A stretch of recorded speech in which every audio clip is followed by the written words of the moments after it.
So what's up sa inyo katupangi boys and girls? Siya lang naman ang isa sa itinuturing na pinakamahusay sa volleyball dito sa Pilipinas, palabiro at kwela sa labas ng court, ngunit sa loob ng volleyball court ay wag na wag mong aangasan ang mga kasamahan niya dahil tiyak may paglalagyan ka. Well, siya lang naman ay naging 3 beses UAAP MVP at kauna-unahang tinanghal Rookie of the Year plus MVP at napili bilang first overall pick sa PVL ng Capital One Solar Spikers. Kaya naman sa video na ito ay pag-uusapan natin ang kwentong volleyball ng nag-iisang Micaela Bella Belen.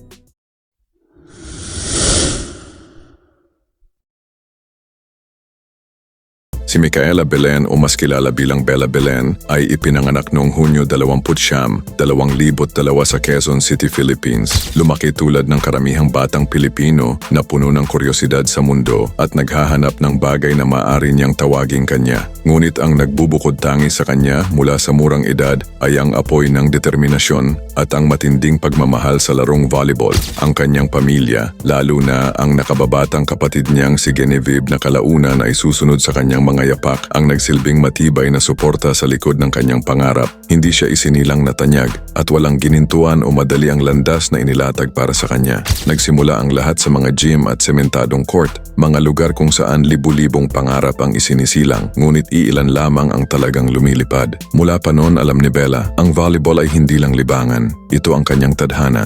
Noong 2014, pumasok si Bella sa Nazareth School of National University or NSNU, isang paaralang kilala sa paghubog ng mga batang talent sa volleyball. Dito nagsimula ang kanyang formal na pagsasanay at sa ilalim ng masusing paggabay ng kanyang mga coach, unti-unti siyang namukadkad. Formal siyang nagdebut sa UAP Season 78 bilang bahagi ng NU Lady Bull Pups. Sa season na yon, nakuha ng team ang kampyonato, ang kanilang pangalawang sunod na titulo at ang simula ng championship legacy ni Bella. Pagsapit ng season 80, pinukaw na niya ang atensyon ng buong liga. Ang kanyang laro ay isang kombinasyon ng gilas, lakas at matinding determinasyon. Sa taon ding iyon, nakuha niya ang kanyang unang Most Valuable Player Award. Patunay na isa siya sa mga pinaka-promising na high school athletes sa bansa. Ngunit tulad ng lahat ng magagandang kwento, dumaan din si Bella sa pagsubok. Noong season 81, natalo ang NU Bullpups sa De La Salle Santiago Zobel School at naputol ang kanilang winning streak. Ngunit bumawi sila sa season 82. Sa pamumuno ni Bella, hindi nila tinikman ang pagkatalo na kung saan 12-0 ang kanilang record at muli siyang tinanghal na MVP at Best Outside Hitter, patunay ng kanyang dominasyon sa court. Ang mga unang taon na ito ay higit pa sa pagkolekta ng tropeo. Ito'y pagtatayo ng pundasyon ng isang pamana. Ang dating batang may raw potential, ngayon ay isa ng pambansang simbolo ng husay. Pagkatapos ng kanyang high school career, dumating ang susunod na yugto, ang kolehiyo. Inaasahan ng marami na lilipat siya sa De La Salle University o DLSU, isa sa mga powerhouse ng volleyball sa bansa. Sa katunayan, nakausap na siya ng kilalang coach na si Ramil de Jesus. Ngunit laking gulat ng lahat ng piliin ni Bella na manatili sa National University. Ang rason niya, sa DLSU, kailangan niyang makipag-agawan ng playing time. Sa NU, pwede siyang mamuno at pwede siyang magtayo ng sariling legacy. At ayon pa sa kanya, ang Adamson ang pangalawang opsyon niya kung sakaling hindi siya makakapasok sa NU. Isang matapang na desisyon na tuluyang humubog sa kasaysayan ng NU Volleyball. Noong 2022, ginawa ni Bella ang kanyang inaabangang debut sa Collegiate Division sa ilalim ng NU Lady Bulldogs para sa UAAP Season 84. Mula pa noong 1957, hindi pa muling nakakamit ng NU ang Women's Volleyball title, 65 taon ng pananabik. Ngunit sa pagdating ni Bella, nagbago ang lahat. Bawat laro, siya ay nagningning. Matalim ang mga spike, tusok ang mga serve, at ang kanyang liderato ay hindi matatawaran. Winasak ng NU ang buong season sa perpektong record na may kartadang 16-0. Isinulat ni Bella ang kanyang pangalan sa kasaysayan, hindi lang dahil sa pagtapos ng 65 taong tagtuyot ng NU, kundi dahil siya rin ang kauna-unahang babaeng atleta sa UAAP Volleyball na nanalo ng Rookie of the Year at MVP sa parehong season. Idagdag pa rito, nagtala siya ng 8 service aces sa isang laban. Tinabla ang record ni G. Gervasio noong 2013. Mula rookie hanggang superstar, dumating na si Bella Belen.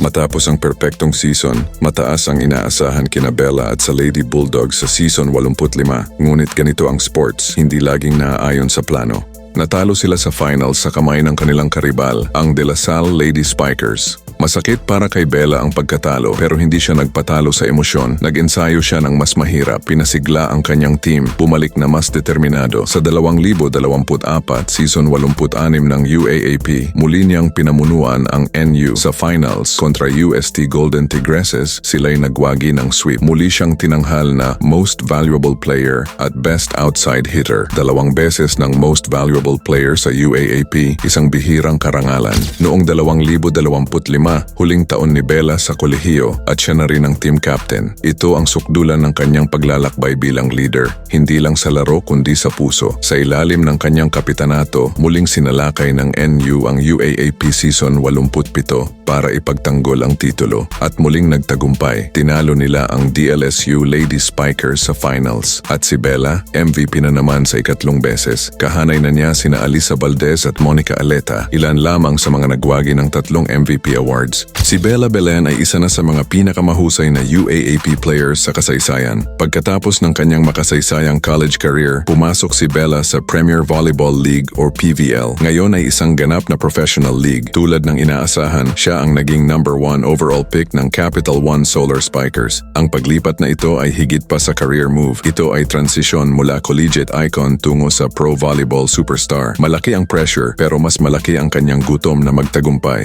Hindi lang sa collegiate at professional leagues na mayagpag si Bella, pati sa serbisyo sa bansa, hindi siya nagpahuli. Noong 2018 pa lang, high school pa lamang siya, sumali na siya sa Balipure sa PVL Reinforced Conference. Noong 2021, kinatawan niya ang bansa sa Asian Women's Club Volleyball Championship para sa Ribisco. Mula 2023 hanggang 2025, kasali siya sa Southeast Asia, SEA, V-League at AVC Women's Volleyball Nations Cup. Ang pagsuot ng pambansang kulay ay nagbigay kay Bella ng ibang klaseng layunin, hindi lang upang manalo, kundi upang magbigay inspirasyon sa milyong Pilipino. Bagamat kilala si Bella sa kanyang husay sa court, higit pa roon ang kanyang impluensya. Noong 2025, nagtapos siya ng kursong psychology sa National University, patunay na kayang pagsabayin ang akademikong tagumpay at sports excellence. Bukod dito, nagsasalita rin siya tungkol sa mental health ng mga atleta, gamit ang kanyang boses upang tulungan ang mga kabataang nasa ilalim ng pressure.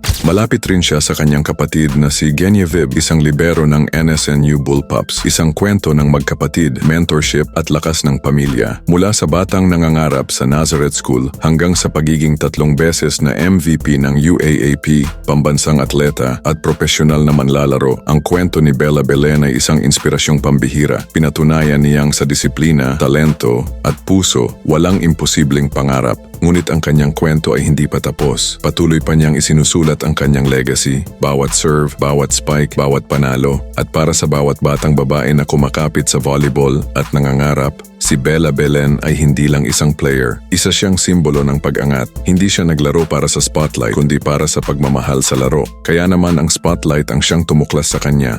Bella Belen, hindi lang bituin ng volleyball, kundi alamat na isinusulat. Kung nagustuhan mo ang video natin ngayon ay paki-like naman po. At mag-subscribe ka na rin po sa channel na ito. At i-click mo na rin ang notification bell button para lagi kang updated sa susunod pang mga video. Maraming salamat po.